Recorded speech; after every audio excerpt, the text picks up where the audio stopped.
The train pulled in, loud and late, grinding its steel weight into the station like it hated to stop. Crowds poured out in waves, heels clicking, phones buzzing, someone's child crying over lost candy. Amid it all, I stood still. The wind from the platform cut through my coat, lifting the hem of my red scarf, a gift from him, still faintly smelling of his cologne and something else I hadn't named yet. I tucked it tighter around my neck, as if it could shield me from what I was about to do. My hands were trembling.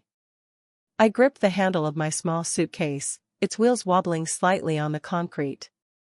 It had a crack near the zipper, barely noticeable, but I knew it was there. Like a secret. Like me. I hadn't told anyone I was coming. Not my sister. Not him. Especially not him. I stepped off the train and into the city I once called home, the place I'd left behind to breathe again.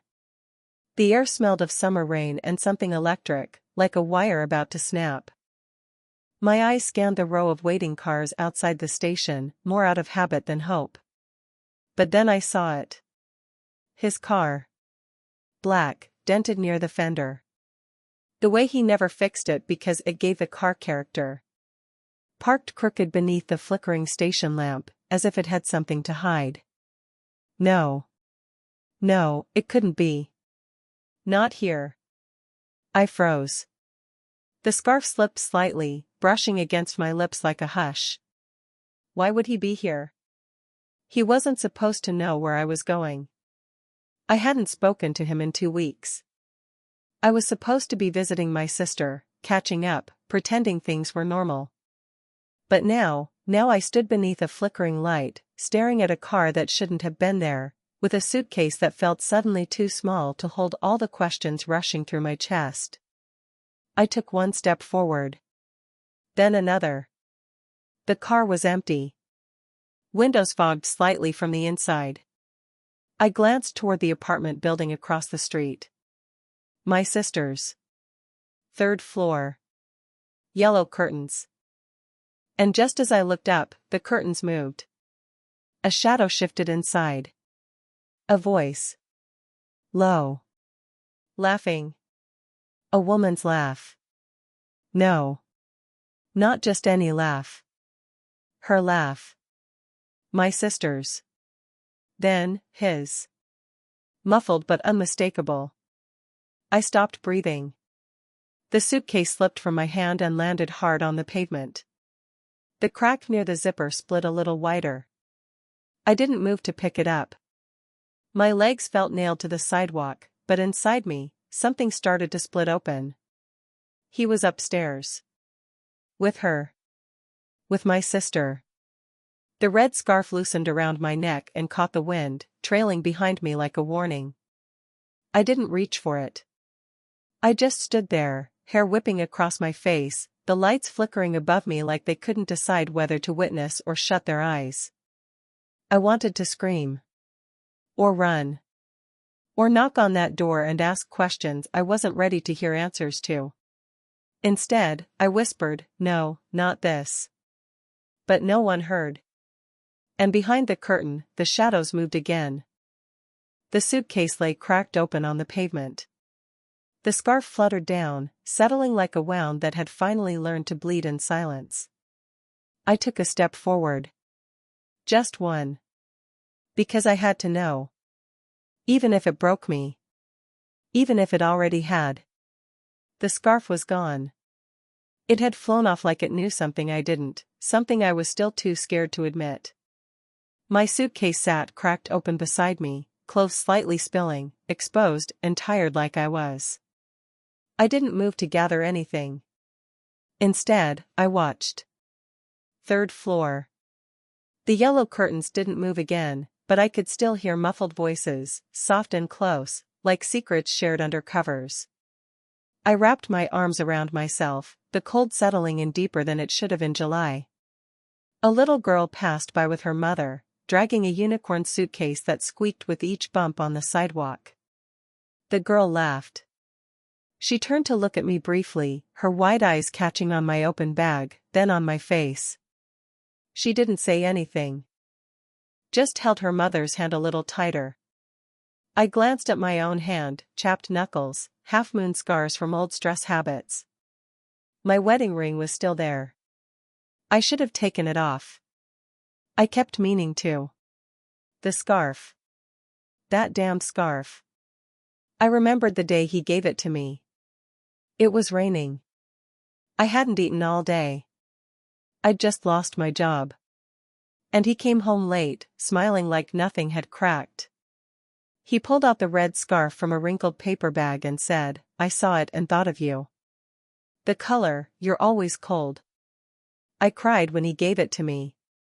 Not because of the gesture, but because I had just enough money left in my account for groceries, and he'd spent part of his paycheck on that. But I still wore it. I wore it because I was tired of being the ungrateful one. I shifted slightly, kneeling to close the suitcase, my fingers brushing the cracked zipper. My childhood bag had been blue, plastic, with stickers of cats peeling off the side. I remembered dragging it through the terminal when my father left us the first time. Mom said he went for a job. I found out later he went for a woman. Funny how some stories echo themselves. My fingers trembled as I zipped the bag shut. One tooth of the zipper caught and bent, just a little. I didn't fix it. The sky above was the color of a bruise, heavy and unsure. Behind me, someone cleared their throat. I turned, startled. A man stood a few steps away. Early 40s, maybe. Worn jeans, a travel bag slung over his shoulder, and a silence around him that felt intentional. Not shy, deliberate. He didn't speak. His gaze dropped to my suitcase, then rose again. Not intrusively. Just, aware. I looked away first. He didn't move, but something in his presence made the air feel different. Like a radio just out of tune. Like the silence before glass shatters. My phone buzzed. One new message, sister. Hey, you on your way? Just heating up lunch. Red heart. I stared at it. The screen lit up my face. I read it again. And again. The heart emoji twisted something inside me. I didn't reply. I stood there, suitcase in hand, one shoe slightly untied, a stranger watching me like he knew not to speak. Then I took one step. And stopped. I wasn't ready to walk through that door. Not yet. The scarf was gone. My bag was cracked. My ring still on. And somewhere behind that yellow curtain, my sister was laughing with my husband. But here, on this sidewalk, someone was watching me see it all. And for a moment, just one, I wished I could be someone else. But the only thing I could be now, was ready. Or pretend to be. I looked up at the stranger. He didn't smile. And neither did I. The clouds gave no warning, just opened. Rain spilled slow at first, then harder, cold and certain. I didn't move. Neither did he. We stood like two forgotten statues beneath a sky that didn't care. The man shifted slightly, pulling the strap of his bag closer to his shoulder. I saw then, his shoes were soaked through. Frayed laces. The kind of wear that spoke not of fashion, but of walking too far with nowhere to go. Still, he made no move to leave. I glanced again, this time longer. His jacket was faded at the seams. One button mismatched. His hand, when he lifted it to adjust the collar, bore a scar across the knuckles. A jagged one. Old, white, like it had taken something from him once. In his other hand, he clutched a wallet. Brown leather, nearly splitting at the fold. Something slipped out just a little, a photo, maybe. I didn't mean to look, but my eyes moved there anyway. A little girl. Missing front teeth. Holding a balloon. He noticed me noticing. Tucked it away quietly. Didn't speak. Just gave the smallest nod, like we'd shared something even without words. I tightened my grip on the suitcase. My fingers were numb. Not from the rain. From everything. Behind me, the building stood still. Unbothered. Third floor window now dark. Curtain unmoving. Laughter gone. Maybe I imagined it all. Maybe I didn't. I should have gone inside by now. That was the plan. Knock. Hug. Pretend. But plans were just lies dressed up in certainty. The rain soaked into my shirt. I shivered. He saw. You forgot your scarf, he said, his voice quiet, low like a memory. I blinked at him. He didn't gesture or explain how he knew. Maybe he didn't. Maybe it was just something you could see. My wife used to forget hers too, he added. She'd always leave it somewhere. Bus seats. Coffee shops. Once, inside a library book. He gave a soft, strange smile. A sad one. She left a lot of things behind. I didn't ask what he meant. I knew the tone too well. Loss shaped people. It carved them into strangers even they didn't recognize. You waiting for someone? I asked. The words came out dry, like I had to scrape them off the wall of my throat. He shrugged. Not anymore. And just like that, the invisible mirror cracked wide open. I saw myself in him. In the quiet. In the scar. In the soaked shoes and the things left behind. I wasn't the only one standing outside a door they couldn't walk through. Lightning flashed somewhere distant, followed by the slow, rolling groan of thunder. Like the sky itself was trying to make a decision. I shifted my weight. My body said go. My heart said wait. He looked up at the building. You live there? No, I said too fast. Not really. He nodded. Didn't push. You ever want to do something, I said slowly, but you already know it's going to break you? All the time. His voice was almost a whisper. But I do it anyway. Otherwise it wins. What wins? The silence. We stood there, side by side, two ghosts in the rain. My phone buzzed again. I didn't look. My suitcase was heavy now, not with clothes, but with the weight of knowing. He stepped back slightly. Not to leave. Just to give space. I'll be around, he said. Not a promise. Just a fact. I turned toward the building. My foot lifted. Then stopped. The rain eased, but the ache didn't. Inside was my sister. And my husband. And answers I wasn't sure I wanted. Behind me was a stranger who saw what I was afraid to. I didn't move. Not forward. Not back.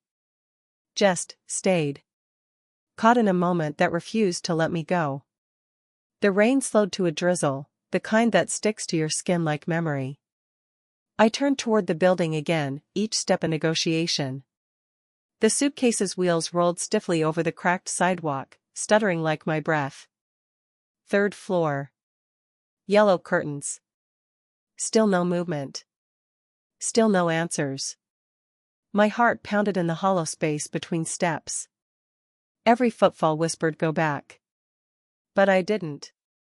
I reached the entryway, damp bricks, buzzing light overhead, the scent of old rain and laundry detergent. My hand hovered near the buzzer. I wasn't sure which name I'd press. Hers? Mine? His? I laughed. It slipped out broken, like glass rattling in a drawer. Behind me, a couple passed. Mid-30s maybe, hands laced tightly. The woman gave me a once-over, hair wet, bag half-zipped, ring still on. She pulled her partner a little closer. Didn't say anything. Didn't have to. Some people don't look at you, they read you. And when they don't like the story, they close the book. I backed away from the door, the weight in my chest growing sharp. Panic twisted in my ribs. My hand was trembling. No, not just trembling, shaking. I let the suitcase go. Again. This time it didn't fall. It leaned against the wall, like it was tired too. I wrapped my arms around myself, fighting the sob clawing its way up. But then, I think this belongs to you. His voice again. Close. I turned. He stood under the awning now, his presence somehow softer in the dim light. Rain on his shoulders. In his hand, my scarf. The red one. Soaked and clinging to itself like a secret. He didn't hold it out. Just let it rest in his palm, as if it had chosen to return. I stepped closer.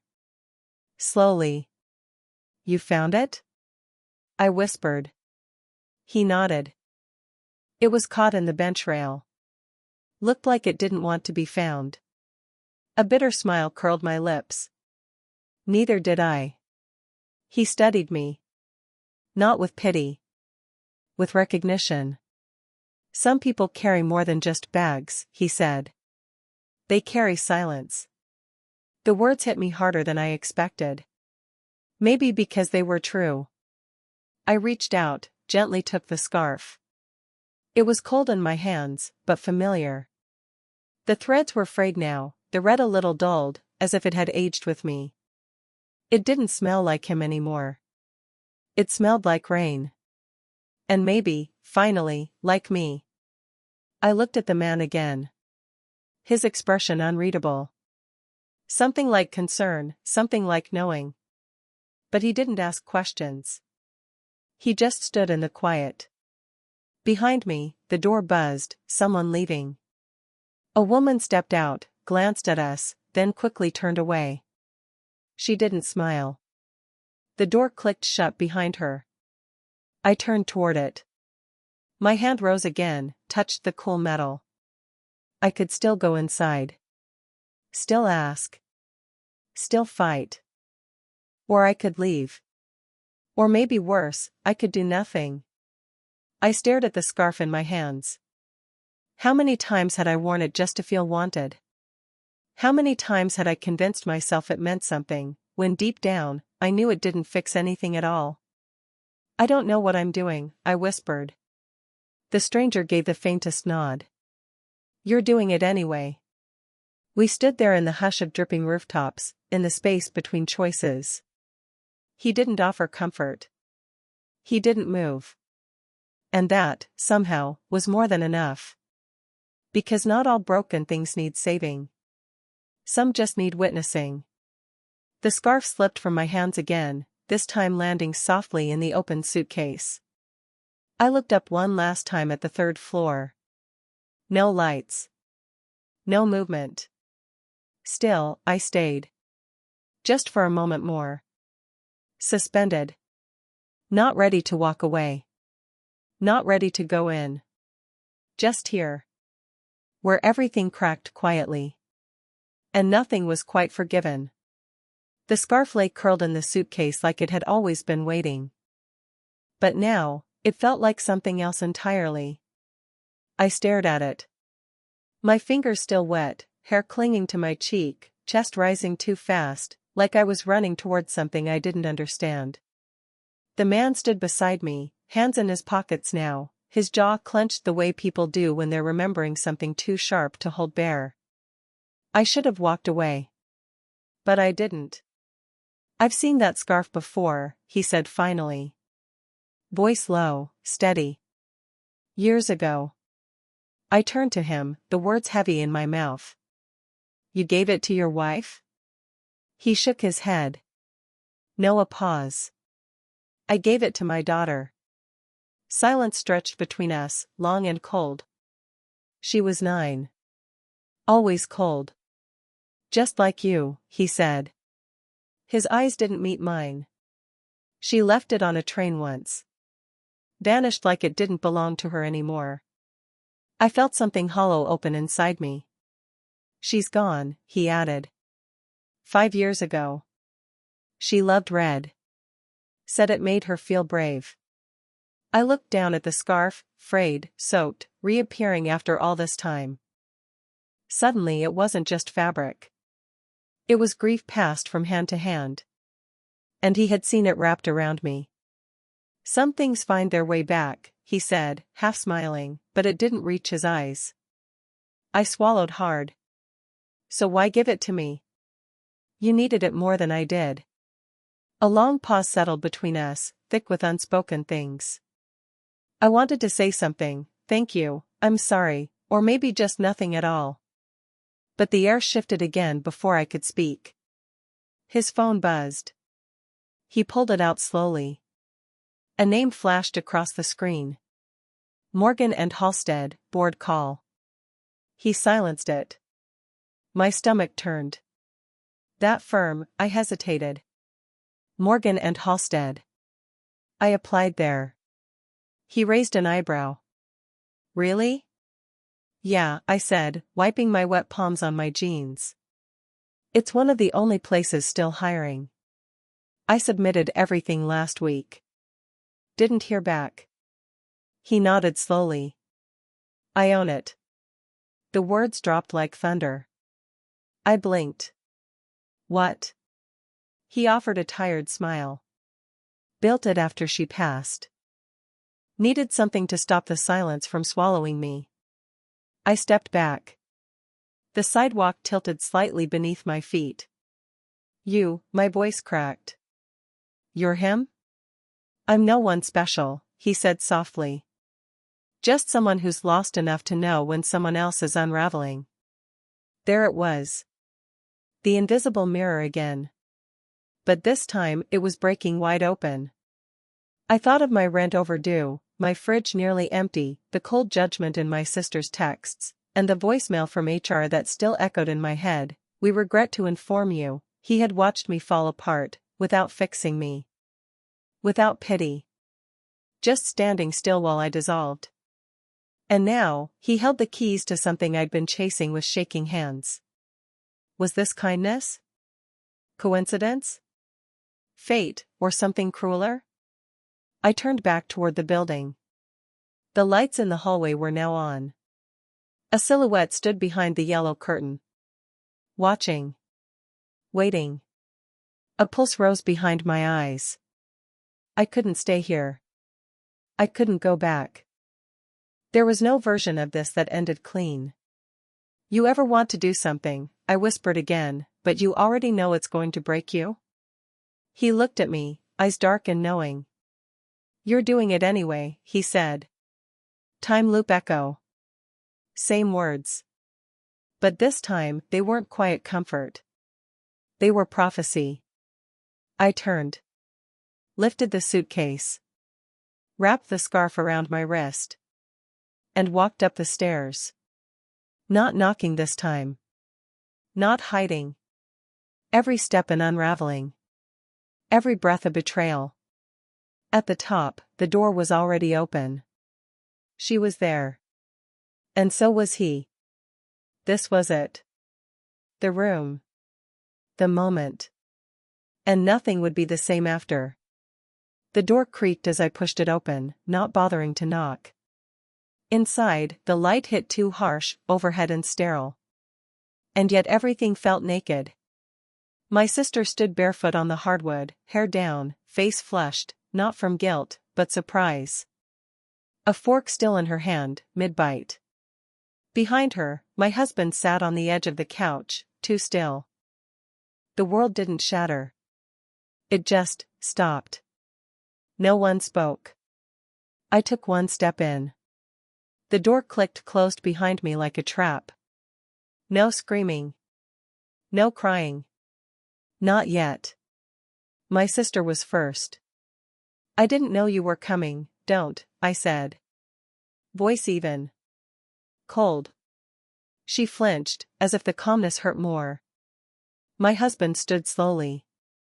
This isn't what you think. Then tell me what it is, I said. Silence. They exchanged glances, subtle, practiced. That hurt more than anything. The suitcase still in my hand felt heavier. The scarf slipped slightly, now tied at my wrist, soaked and faded. I came to visit you, I said to my sister, eyes burning. I didn't expect to find him here before me. She blinked. He just came by to talk, I repeated, each word slicing. You wore the same perfume once. I smelled it on him. Weeks ago. Her mouth parted. Closed again. A confession without the words. The storm outside had moved on, but the thunder was inside now, pounding behind my ribs. You said I always leave things behind, I said to him. He stared. What? The scarf, I held it up, trembling. You gave it to me. But it was never mine, was it? He didn't answer. He didn't have to. I gave you everything, I whispered. Even the silence. And then? I let the scarf fall. It landed on the floor like a body. They looked at it, both of them, like it held something sacred. It was her favorite color, I added. His daughter's. My sister turned to him sharply, but his face stayed blank. I saw the photo, I said. She's gone. And you're still chasing her. In people who almost remind you of her. He winced. The first real crack in his mask. Is that why you married me? He looked at me, eyes sharp with grief. I married you because I couldn't stop seeing her face. You were the only thing that quieted the guilt. I staggered back. It wasn't love. It was penance. And her? My sister? She was just the latest shape of forgetting. I stood there, watching two people I loved fall out of focus. And then I understood something. I had come here to reclaim what was mine. But it was never mine. Not him. Not her. Not even the silence. It belonged to the past. And I was ready to let it rot there. I bent down, picked up the scarf one last time. Held it. Then folded it gently, laid it on the coffee table like an offering. This belonged to someone braver than me, I said. And it's time I stopped wearing it. Then I turned, opened the door again. The rain had stopped. The air smelled clean. The stranger was gone. But the bench still sat in its place, empty now, waiting. I walked down the steps. Left the suitcase behind. Left them behind. I didn't need to carry anything anymore. Just myself. And as I stepped onto the street, the station lights flickered above me. Same as before. But this time, I was the one leaving. Not running. Not chasing. Just free. The door creaked as I pushed it open, not bothering to knock. Inside, the light hit too harsh, overhead and sterile. And yet everything felt naked. My sister stood barefoot on the hardwood, hair down, face flushed, not from guilt, but surprise. A fork still in her hand, mid-bite. Behind her, my husband sat on the edge of the couch, too still. The world didn't shatter. It just stopped. No one spoke. I took one step in. The door clicked closed behind me like a trap. No screaming. No crying. Not yet. My sister was first. I didn't know you were coming, don't, I said. Voice even. Cold. She flinched, as if the calmness hurt more. My husband stood slowly. This isn't what you think. Then tell me what it is, I said. Silence. They exchanged glances, subtle, practiced. That hurt more than anything. The suitcase still in my hand felt heavier. The scarf slipped slightly, now tied at my wrist, soaked and faded. I came to visit you, I said to my sister, eyes burning. I didn't expect to find him here before me. She blinked.